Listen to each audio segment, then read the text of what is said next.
Salut les motions, c'est Jérémy Facio. Aujourd'hui, je vous retrouve pour un tutoriel sur les textures. Donc, je vais vous montrer comment créer vos textures sur Photoshop, puis comment les animer sur After Effects. Alors, on se retrouve tout de suite derrière le logiciel.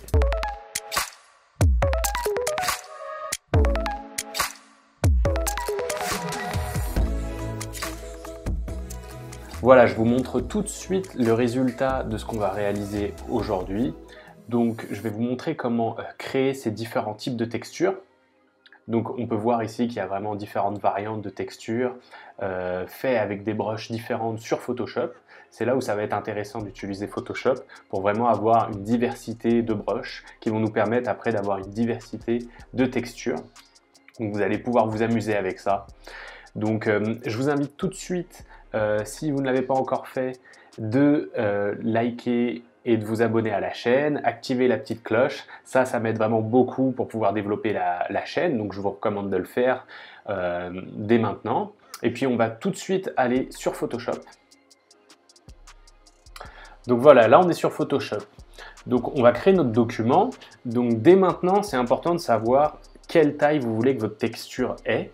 Donc là, par exemple, je vais rester sur un 1920 par 1080 parce que je vois que mon ordinateur est déjà en train de ramer. Mais voilà, il faut vraiment prendre en compte quelle est la finalité et à quelle taille vous allez devoir créer vos textures. Donc pour moi, un HD, c'est parfait. Si vous voulez vous créer une banque de textures, que vous avez un ordinateur qui roule bien, dans ce cas-là, vous pouvez directement monter à du 4K. Comme ça, vous êtes certain que vos textures, vous allez pouvoir les utiliser dans un futur, même dans plusieurs années, quand ça sera la 4K généralisée, vous aurez vos textures à une taille qui sera HD à cette époque-là. À vous de voir. Si votre but, c'est de texturer juste des petits éléments ou un petit personnage, vous pouvez même descendre en dessous. Je vous recommande quand même d'être en HD, comme ça vous avez quand même beaucoup plus de versatilité, de possibilités. Donc voilà. Moi, je crée un document, je vais le nommer texture, bien sûr. Allez, tuto. Voilà. Donc, bon, les réglages normaux, hein, 72, 8 bits, ça suffit. RVB, tout ça, c'est classique. On crée. Donc voilà, j'ai mon document. Donc, ce qui va nous intéresser ici, tout de suite, on va renommer ça en background. Et puis, on va le bloquer. On va se créer un dossier. Et à l'intérieur, on va créer 4 calques. Alors, pourquoi? Parce que dans Photoshop, quand on importe un fichier PSD, donc Photoshop, dans After Effects, une chose importante va être prise en compte, c'est de savoir si les différents calques vont être à l'intérieur d'un même dossier. En fait, After Effects va automatiquement créer une composition à l'intérieur de la composition principale, au niveau de l'importation, si on met tous nos calques dans un même groupe. Et ça, c'est ce qu'on veut. Comme ça, on va se créer plusieurs groupes, donc différentes textures, différents types de textures, et on n'aura qu'à importer un seul document PSD. Donc ici, on va l'appeler texture 1. Et voilà, ça, on n'a pas besoin de les renommer ceux-là, c'est pas bien grave. On sélectionne notre premier calque. Donc ça y est. Vous allez sélectionner en cliquant ici l'outil brush, donc l'outil pinceau. Vous pouvez aussi appuyer sur le raccourci clavier B. Donc voilà, moi il est sélectionné. Et puis on peut voir ici que j'ai déjà une brush qui est active. Mais je vais vous montrer quelles sont les brushes que j'utilise. Vous allez connaître tous les secrets. Donc moi personnellement j'utilise le Megapack. Le Megapack de Kyle. Kyle, c'est un illustrateur, je crois américain, qui a créé énormément de brushes pour Photoshop et qui les vendait sur son site. Depuis, en fait, il a été racheté par Adobe. Et donc, on a accès, nous tous, si on souscrit à l'abonnement Creative Cloud, on a accès à ces brushes. Donc voilà, je pense qu'il y a encore moyen de pouvoir les trouver sur son site. Je vais vous montrer comment les obtenir avec le Creative Cloud. J'essaierai aussi de vous mettre un lien où vous pouvez les télécharger autrement. De toute façon, c'est toujours bien de vraiment participer et féliciter un peu les créateurs. C'est un travail monstrueux ce qu'il a fait. Là, c'est un méga pack, mais on a des centaines de brushes. Et acheter légalement, en tout cas, ses créations. Ça, je vous encourage à le faire. Voilà, je vous montre un petit peu quelques brushes qu'il a créées, que j'utilise. Vous voyez, on a quelque chose qui fait vraiment penser à de l'aquarelle. On peut aller chercher peinture à l'huile. Et vous voyez, c'est avec ça qu'on va créer nos textures. plein de types de brushes différentes. C'est clairement, pour moi, je trouve les plus qualitatives que j'ai vues sur le marché. Surtout, les packs sont complets. Donc, je vous montre tout de suite comment les télécharger. Donc, dans votre panneau pinceau, donc si vous ne l'avez pas, un fenêtre, pinceau, vous sortez le panneau pinceau, vous cliquez ici. Et là, vous allez chercher « Obtenir plus de pinceaux », tout simplement. Automatiquement, ça va vous ouvrir donc Adobe. Vous allez devoir vous connecter. Et là, vous pouvez télécharger de nouvelles brosses. Et donc voilà, moi tout simplement, j'ai téléchargé celui-ci, le Megapack. Donc, vous pouvez en télécharger plein d'autres, que des gouaches. Donc là, vous allez en avoir vraiment plein. Le support, l'aquarelle, voilà, des outils d'hachure, si vous voulez des brosses un petit peu type manga. Enfin voilà, pour l'illustration, c'est vraiment super. Donc voilà, gros travail de fait. Je pense que dans le Megapack, en fait, on a un mélange de tout ça. Donc, vous le téléchargez. Et une fois que vous l'avez téléchargé, normalement, vous allez pouvoir ouvrir ici. Vous allez pouvoir importer des pinceaux, tout simplement. Et vous n'aurez qu'à sélectionner le fichier. Une fois que vous l'aurez dézippé, vous sélectionnez le fichier, puis ça va importer directement ici dans vos pinceaux, dans votre fenêtre pinceau. Donc voilà. Maintenant que ça, c'est fait, je vais vous montrer un petit peu comment je compose voilà, mes textures. Donc, je me mets sur mon premier calque, je sélectionne un pinceau. Donc, commençons peut-être par un comme ça. Ouais. On va commencer par un de ce type. Donc voilà, là vous réglez la taille. Alors moi je suis sur un HD, donc ce que j'aime bien c'est quand même prendre possession de la majeure partie du document. À la fin, ça sera en alpha, donc on pourra les intégrer dans ce qu'on veut. Donc vous occupez pas de la couleur, occupez-vous surtout de la taille. La couleur, on va pouvoir la changer par la suite. Donc voilà, je trace quelque chose comme ça sur mon premier calque. Sur ce calque-là, je vais lui baisser son opacité. Je vais peut-être même faire une petite sélection. Je vais remonter un peu tout ça. On va se mettre un petit peu plus au centre. Je désélectionne. Voilà. Donc j'ai remonté tout ça. Je me mets cette fois-ci sur le deuxième calque. Et puis en fait, en ayant baissé l'opacité du premier calque, ça me sert simplement de repère. Parce que le but, c'est que ça semble cohérent. Il faut qu'on ait... Voilà, il y a deux choses à respecter. C'est plus ou moins la même forme, même si on peut s'en éloigner un petit peu. Donc si vous faites 4, là j'ai fait 1, 2, 3, 4 traits, essayez d'en garder 4. Et puis surtout ce qui va être important, c'est de garder la même opacité. Ça va plus se voir. Donc celle-ci, je peux la baisser, je démasque celle-ci, et puis je me mets sur le troisième.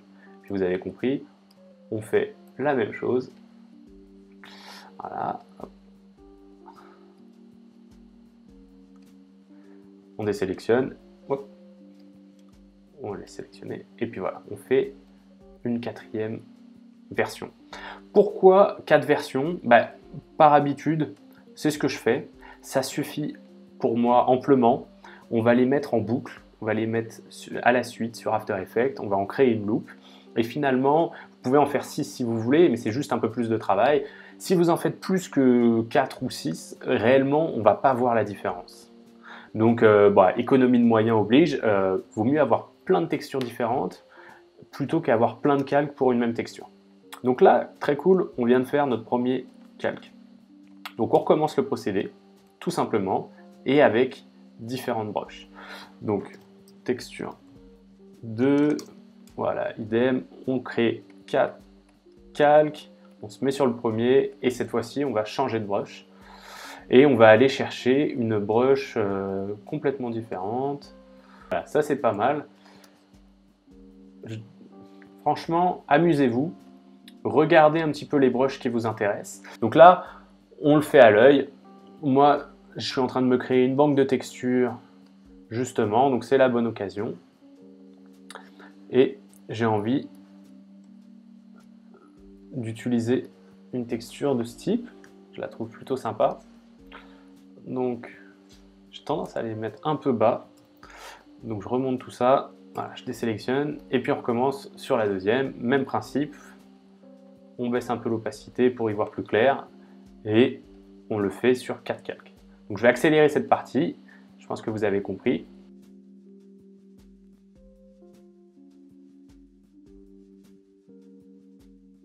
Alors, je précise que c'est important avant l'importation de bien vérifier que tous vos calques soient à 100%, avec une opacité à 100%, parce que ça va peut-être avoir une influence.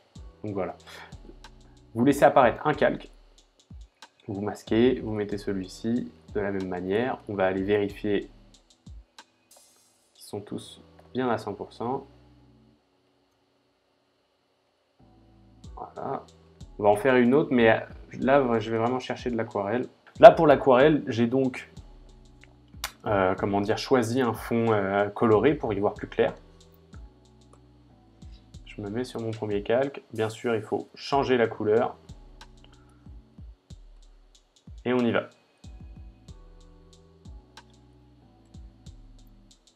Voilà. Deuxième calque. Maintenant, vous connaissez le principe. On baisse un petit peu l'opacité, juste comme référence.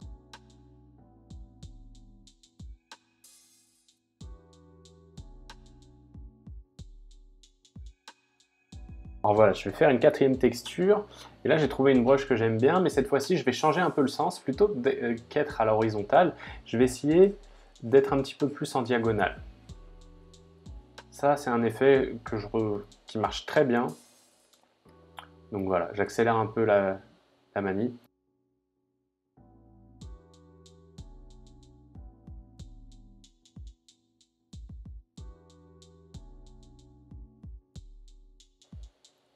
Voilà, donc on a nos différentes textures.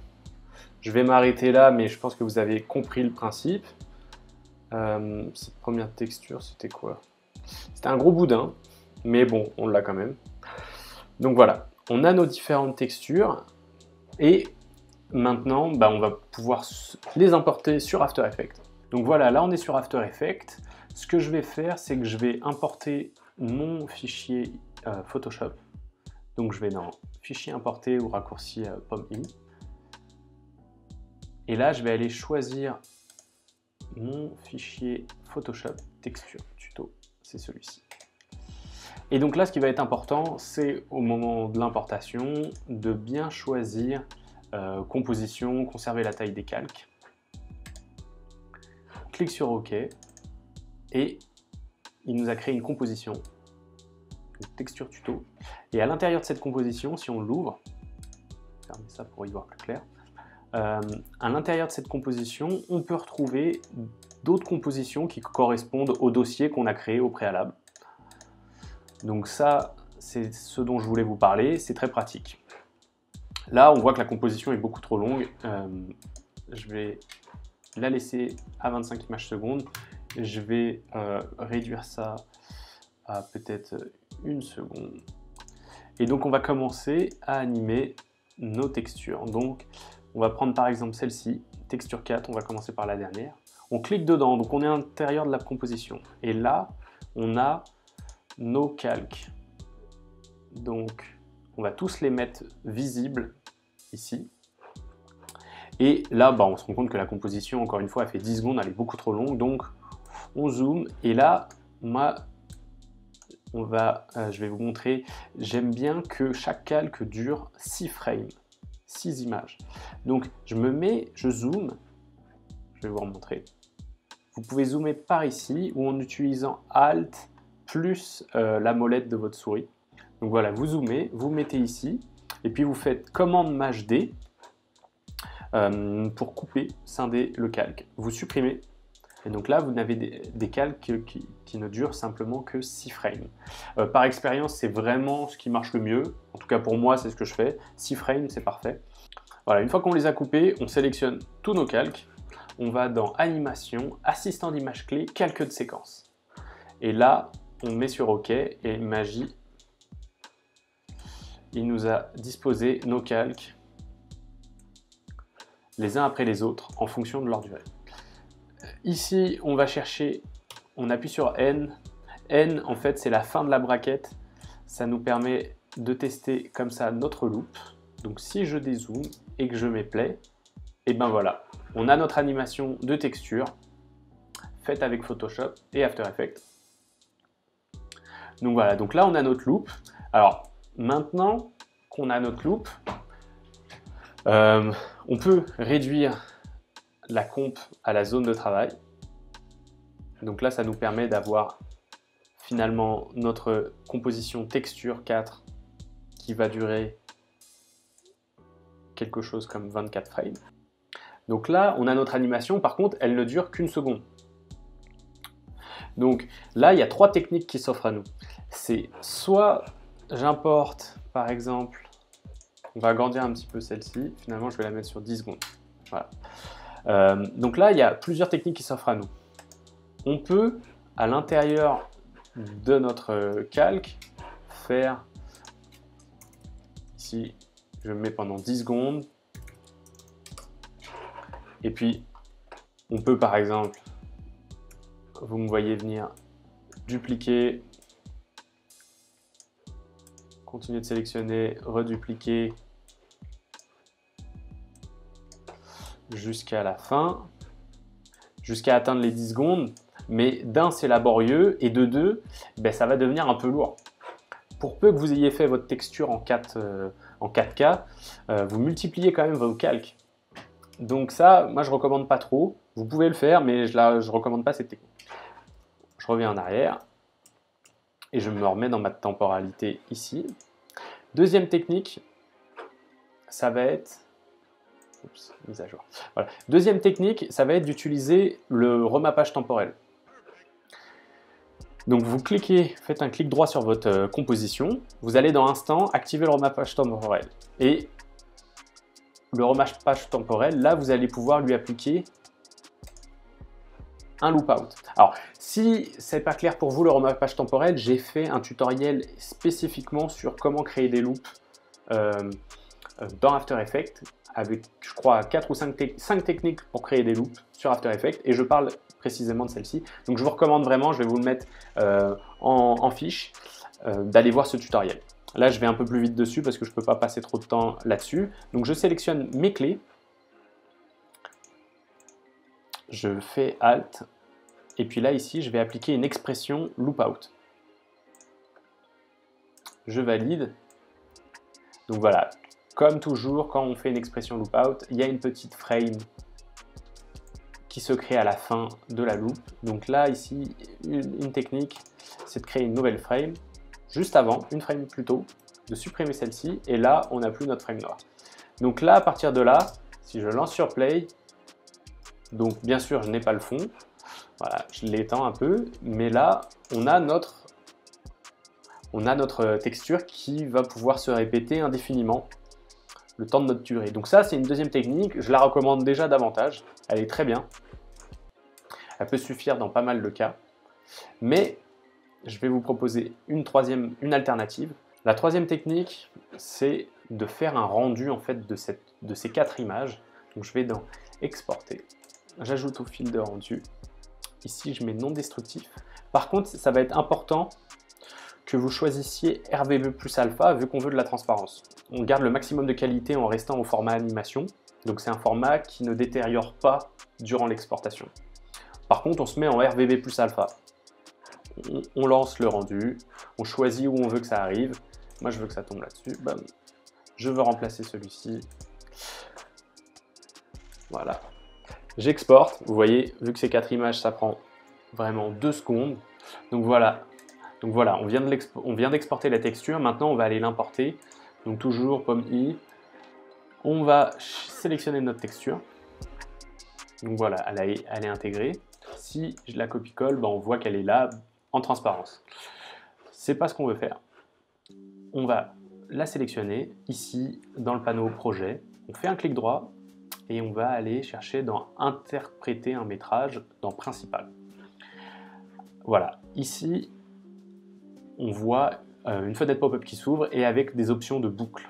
Donc ici on va lui demander de de se répéter pendant 11 fois, de faire une boucle de 11 fois. Ça va couvrir nos 10 secondes. On met sur OK.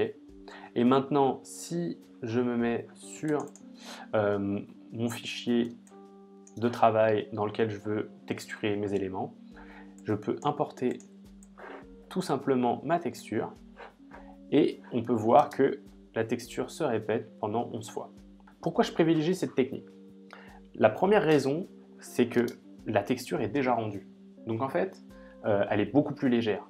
Donc si je dois la multiplier sur plein d'éléments différents, ma texture, elle est déjà rendue et ça va faciliter tout le travail de prévisualisation. Là, vous pouvez voir que la prévisualisation, elle se fait en direct. C'est très rapide. La deuxième raison, c'est que maintenant, on peut modifier sa vitesse. Et oui, je vais agrandir légèrement ma timeline. Je vais la mettre à 20 secondes pour que vous puissiez bien voir et comprendre. Je dézoome. Donc là, c'est la durée totale de ma texture. J'agrandis ces calculs-ci pour bien vous montrer. Donc là, ma texture dure 11 fois. Elle se répète 11 fois, donc ça fait un peu plus de 10 secondes. Si maintenant, je lui applique un remappage temporel, en allant dans Instant, activer le remappage temporel, et ben je peux l'agrandir encore, mais surtout modifier sa vitesse. C'est le but premier du remappage temporel. Donc, si je rapproche ce point-ci, ben, on se rend compte que ma texture va 2 fois plus vite. Donc avec cette technique, j'ai à la fois la possibilité d'avoir une texture beaucoup plus légère et en même temps d'avoir la main sur sa vitesse. Voilà. C'est pour ça que je privilégie de préexporter, de faire un préexport de mes textures. En plus, elles sont préexportées une fois, vous les mettez dans une banque de données, vous faites votre propre banque de textures et vous pouvez l'utiliser sur n'importe quel projet. Vous n'avez pas besoin de réimporter un fichier After Effects, enfin en tout cas des compositions à l'intérieur d'un fichier After Effects. Demain, vous travaillez sur un nouveau projet, vous avez votre banque de textures qui est déjà pré-rendue et par la suite, vous lui appliquez un remappage temporel. On touche à la fin de ce tutoriel. Je vais vous montrer maintenant comment, par exemple, je l'intègre à l'intérieur d'une de mes formes. Donc, je vais intégrer cette texture à l'intérieur du cercle. Donc, je vais dupliquer mon cercle. Je vais peut-être isoler mes calques pour que vous voyez plus clair.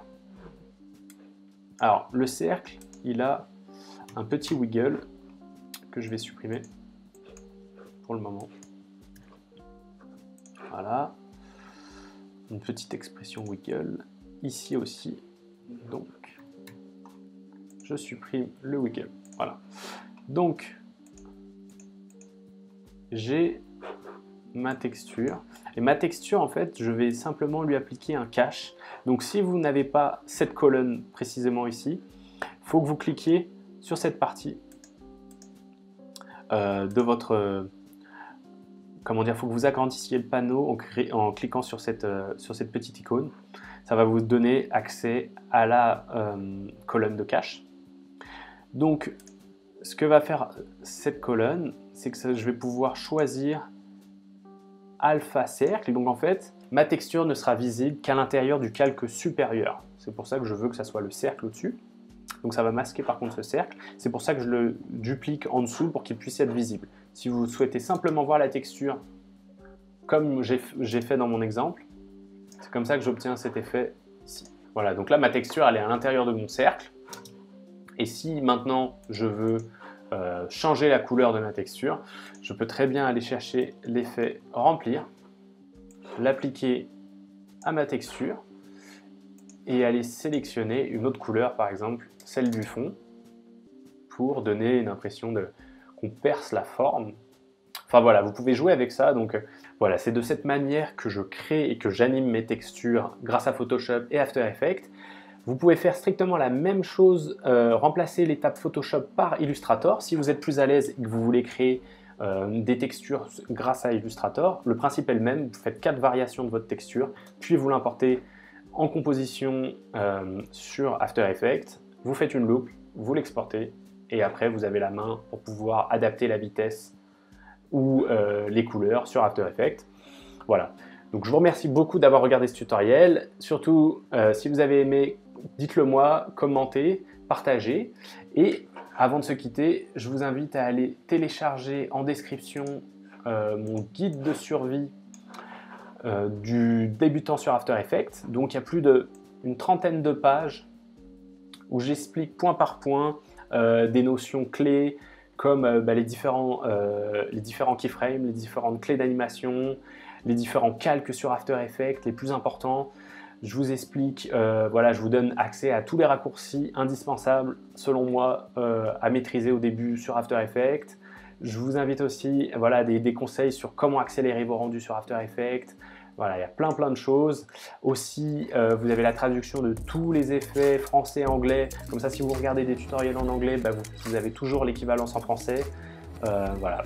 Donc c'est un super outil, je vous le mets à disposition gratuitement, il est en lien dans la description. Voilà, merci encore une fois d'avoir regardé ce tutoriel et je vous dis à très bientôt pour un nouveau tuto. Ciao!